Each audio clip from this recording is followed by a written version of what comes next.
Hello, Internet! Got a brand new 3D game console you need to let the masses know about? Well, look no further. These little boxes of magnetic tape are a totally tubular way to sell new software. Don't believe me? Just ask Mario. It's the tail end of the 4th generation of gaming. Nintendo's hierarchy has finally been disturbed with the arrival of the Sega Genesis and the Sony PlayStation. What do?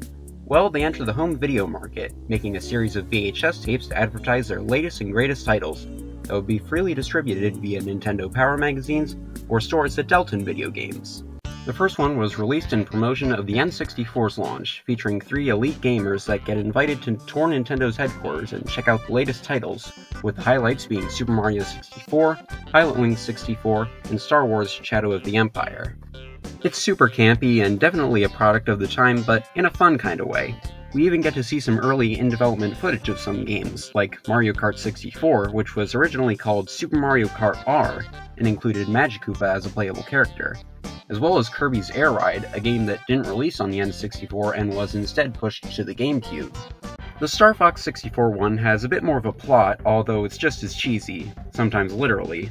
A Nintendo employee named Peter is captured by goons from Sega and Sony and interrogated about the company's newest release. He spills the beans about the new vehicles in the game, but it's not until his boss Bob also gets captured that we learn about the new Rumble Pack, this little attachment to the controller that shakes it. A really cool new feature that Nintendo still makes use of today. There's even brief glimpses of early versions of Yoshi's Story and Ocarina of Time, being referred to as Yoshi's Island 64 and Zelda 64 respectively. The Diddy Kong Racing tape shakes things up, being formatted like a news report with a bunch of different characters and a weird coincidence of a name.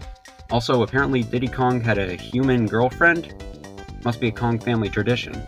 Nintendo Sports is somewhat similar, adding a little bit of sports commentary to the gameplay footage. Games on display look pretty impressive for their time, but I'm not much of a sports guy for a few reasons. The Banjo-Kazooie tape is definitely on the simpler side, but the backing music and narrator are what really sell it. There's even a sneak peek at 12 Tales Conquer 64, which would eventually become a very different game. Now, the Pokemon one is a unique case, since alongside the games, it promotes the TV show, the trading cards, and all the other memorabilia coming out at the time. The first generation of Pokemon always stood out to me, since the series had just started out and the world wasn't fully defined and developed like it is today.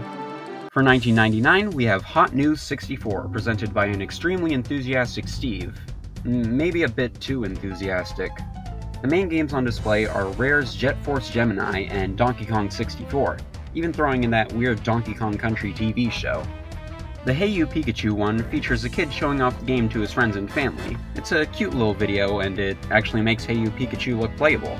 And finally, there's the promo tape for Majora's Mask.